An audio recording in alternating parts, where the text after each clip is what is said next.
सत्संगत जी, प्यार से कहना धन निरंकार जी।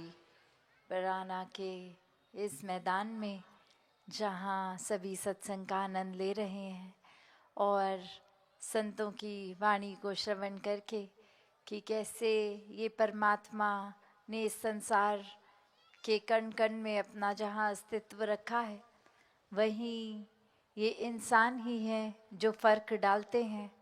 कभी जात पात का फ़र्क, कभी एक अमीर गरीब का फ़र्क, कभी रंग का फ़र्क, कभी एक राज्य, एक भाषा, खान पान, ऐसे अनेकों फ़र्क नफ़रत के तो इंसान ने डाले कि किस तरह एक परमात्मा को भूलकर इस तरह जीवन को बना दिया है कि जो हमारे जैसे हैं वो तो अच्छे हैं, बाकी जो हमारे जैसे नहीं हैं वो अच्छे नहीं हैं।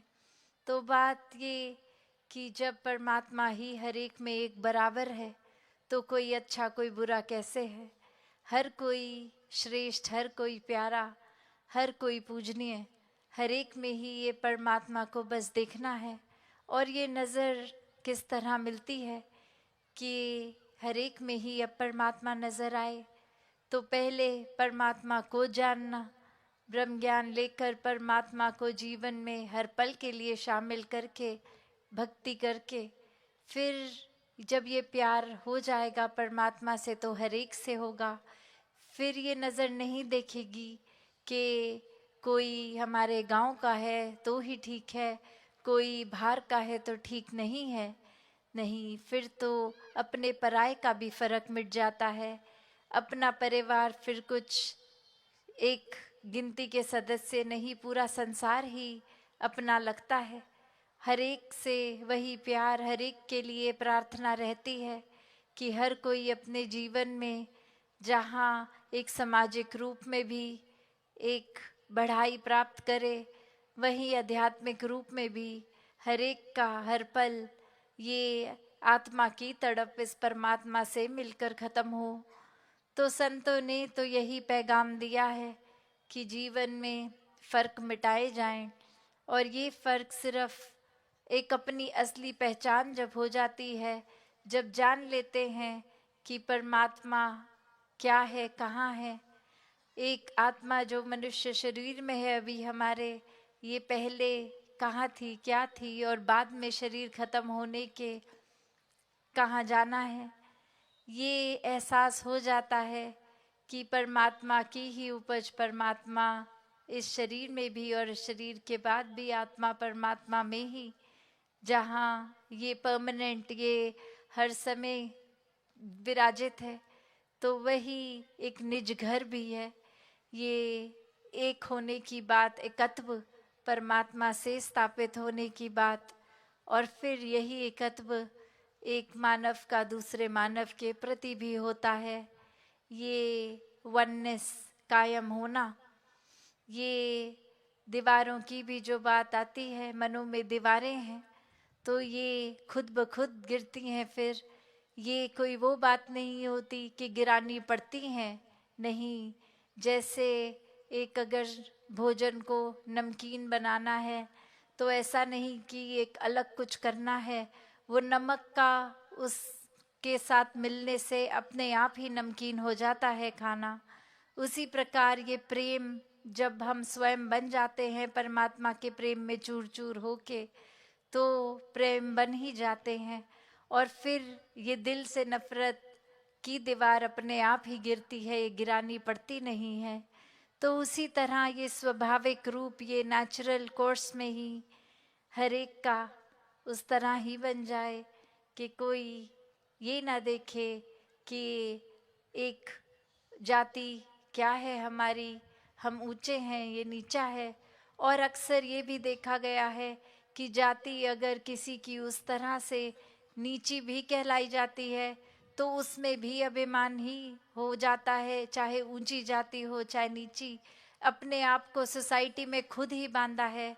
ये परमात्मा ने तो जातियां नहीं बनाई, परमात्मा ने तो सिर्फ इंसान बनाए। ये इंसानों की सोच खुद को बस किसी जगह एक सेंस ऑफ बिलोंगिंगनेस, एक अपना कहाँ पर हम ठीक खुद को अपना कोई अस्तित्व बना पाएं, ये अहंकार ही है जो जातियों की उपज करता है। तो हर एक को ये छोटी छोटी चीज़ों से उभरना है, ये फर्क मिटाकर सिर्फ प्यार की निगाह बनानी है। वरना जहाँ पे समदृष्टि नहीं है, ये समता नहीं है, वहाँ हम ये दावा कर ही नहीं सकते कि परमात्मा का एहसास है हमें। क्योंकि परमात्मा का ब्रह्म ज्ञान ये आते ही, ये परमात्मा की पहचान होने से ये तो श्रम दृष्टि बन ही जाती है। हर एक को फिर हम एक ही नज़र से देखते हैं। फिर वो कुछ हमने बाइफिकेशंस, ये एक तरह से डब्बे नहीं बना के हर एक को डाला कि ये यहाँ रहे, ये हमारे मन के इस कोने के इस डब्बे में यहाँ रहे। नहीं, फिर तो ये मन हर एक के सत्कार में एक प्रार्थना रूप बनाकर हर एक के प्रति खुद को समर्पित करके सिर्फ संसार के कल्याण में ही लगता है। तो ऐसे फर्क जहाँ ये हमारी सोच ही खुद बनाती है, वहीं ये भी है कि चाहे कितनी पुरानी ये सोच हो, ये इसी पल में सोच बदली भी जा सकती है। एक व्यवहार सत्कार का हम हर एक के प्रति भी बना सकते हैं। एक सुपरस्टिशंस, एक उस तरह से अंधविश्वास के अंधकारे से खुद को रोशनी की तरफ भी लाया जा सकता है।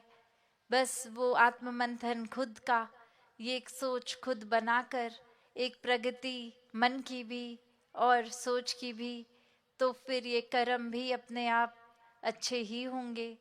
ये कल्याण का मार्ग चुनने वाले संत यही संदेशा युगों युगों से देते हैं कि तंगदिली में नहीं, एक विशालता में ही जीवन को जीना है। एक सोच का भी एक विस्तार होना है। एक आध्यात्मिक ही जड़ है। जो आध्यात्मिक होगा इंसान, वही अच्छा मनुष्य, ये दैवीय गुण, ये ह्यूमन वैल्यूज़ को भी अपनाएगा। ये इंसानियत का सबूत अपने जीवन के पल पल में देगा, ना कि कोई बनावटी एक अच्छाइयों को कुछ देर के लिए करने से। तो जैसे जैसे ये इंसानियत संसार में एक और प्रमाण यही बनाएगी कि अपने जीवन को ही एक इंसानियत का प्रमाण बनाना है, ना कि सिर्फ ये इंसान का शरीर है तो इसलिए इंसान है। तो ऐसा जीवन हर एक के जीने के लिए ये अनिवार्य ही है, एक ज़रूरी भी है, और इससे अपना ही फ़ायदा है हर एक का। कि जिस तरह अपने भाषा में मधुरता लाएंगे, एक बोली भाषा भी अच्छी रहेगी, एक मन हमेशा खुश रहेगा, किसी को भी फिर हम गलत बोलेंगे नहीं और अगले का भी दिल नहीं दुखेगा।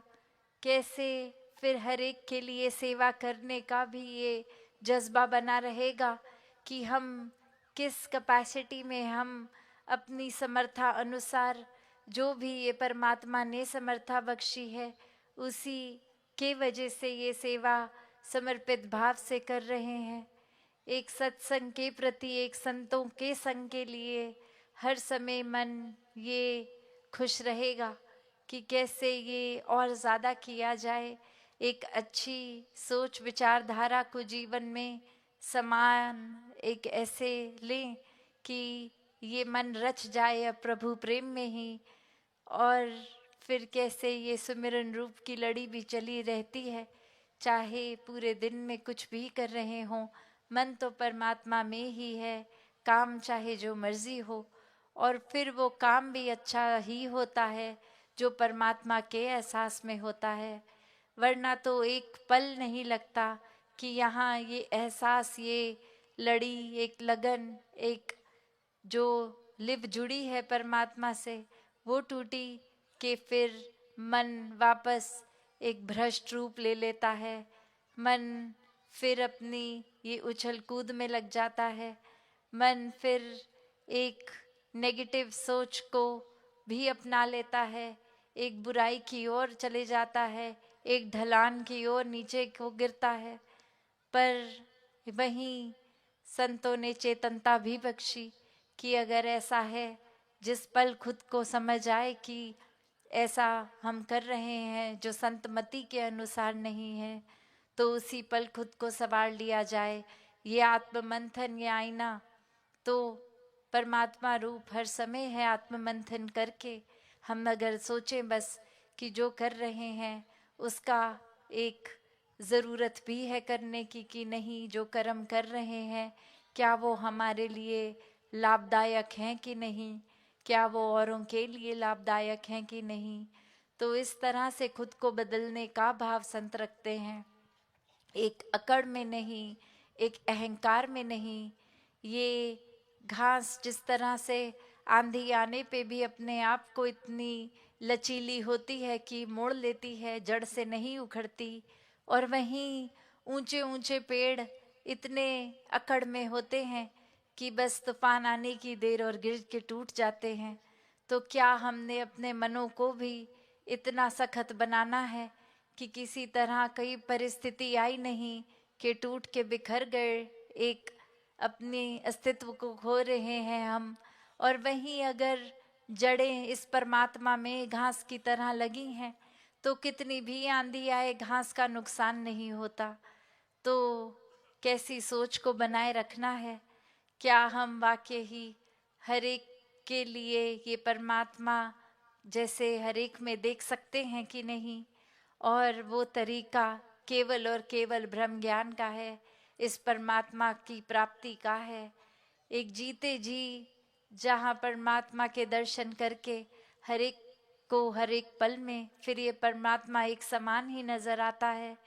वहीं ये जीवन एक हमेशा से इंसानी जीवन को महान रुतबा भी मिला है कि ये जीवन मानुष का तन मिला है, तो ये बहुत ही एक लाभदायक पल चल रहे हैं। ये श्वासों को व्यर्थ नहीं गंवाना है, जीते जी ही मुक्ति के हकदार, कि जीते जी भी हम जहाँ हर पल में परमात्मा से जुड़ गए तो ये मुक्ति ही है। और शरीर खत्म होने पे भी ये आत्मा को पता है अब कि कहाँ जाना है, तो वो मुक्ति रूप भी। तो जहाँ संसार में हर एक ने यही प्रयास करना है कि अपना जीवन भी इस परमात्मा से जोड़कर संवार लें, और वहीं एक प्रेरणा बने हर एक के लिए भी, एक जीवन अपना अपने कर्मों को इस तरह से कर लें कि फिर वो दिखावटी बात नहीं, अंदर से तब्दीली है। एक खुद को ही बदलने की शुरुआत खुद से खुद तक, और ये जब खुद को संभाल लेंगे तो फिर किसी को हमें चिल्ला के बताने की ज़रूरत नहीं है कि एक अच्छाई है हम में, एक हमारा सत्कार करो। वो तो विनम्र हो जाता है जिनका दिल, तो अपने आप हर एक तक वो एक पता लगता है हर एक को कि कैसा एक महान जीवन सामने वाला जी रहा है। और तब ये मन में इच्छा भी नहीं रहती कि कोई हमारी प्रशंसा करे, हम इसलिए अच्छा जीवन जिएं। नहीं, ये अच्छाई इसलिए मन में आए क्योंकि परमात्मा से प्यार है और परमात्मा के प्रेम में ही सब कुछ हो रहा है। तो फिर ये चतुर चालाकियाँ, ये कुछ चुनिंदा लोगों के आगे एक खुद का व्यवहार अच्छा दिखाने की इच्छा से नहीं, पर वाकई ही खुद के ही संवारने के लिए खुद पे मेहनत हो रही है। तो दातार कृपा करे हर एक पे कि ऐसे ही भेदभाव से हट के जीवन जिया जाए, प्यार में जीवन जिया जाए, एक संकीर्णताओं में नहीं, दिलों को सोच को विशाल करके जीवन जिया जाए। इस परमात्मा को जानकर फिर इससे प्रेम करते हुए हर पल जीवन का जिया जाए। ये जीवन की रिस्पॉन्सिबिलिटीज़, ये जिम्मेवारियाँ भी हर कोई जहाँ बखूबी निभाता जाए, वहाँ एक ये रिस्पॉन्सिबिलिटी भी कि एक जीवन मिला है तो वो आध्यात्मिकता के लिए भी सबसे पहले एक मन हमेशा आध्यात्मिक होकर रहे, परमात्मा के इस जुड़ाव में, इस प्यार में रहे। एक सबसे पहले वो जिज्ञासा आनी भी, एक क्यूरियोसिटी कि परमात्मा कहाँ है। एक अंग संग है तो दिख क्यों नहीं रहा, तो ब्रह्म ज्ञान वही है कि ये रंग रंग में और ये बेरंगा भी, ये जो किसी भी परिभाषा से जोड़ लें ना ये कटेगा, ना इसको अग्नि कुछ कर सकेगी, ना ये किसी तरह भी तब्दील होने वाला परमात्मा हर जगह जो कायम दायम है। ये जीवन में इसका दर्शन करके, इसके एहसास में रहकर फिर जीवन जिया जा सकता है। तो ऐसा जीवन हर एक को मुबारक हो, ऐसा जीवन जीने के हर कोई हकदार रहें।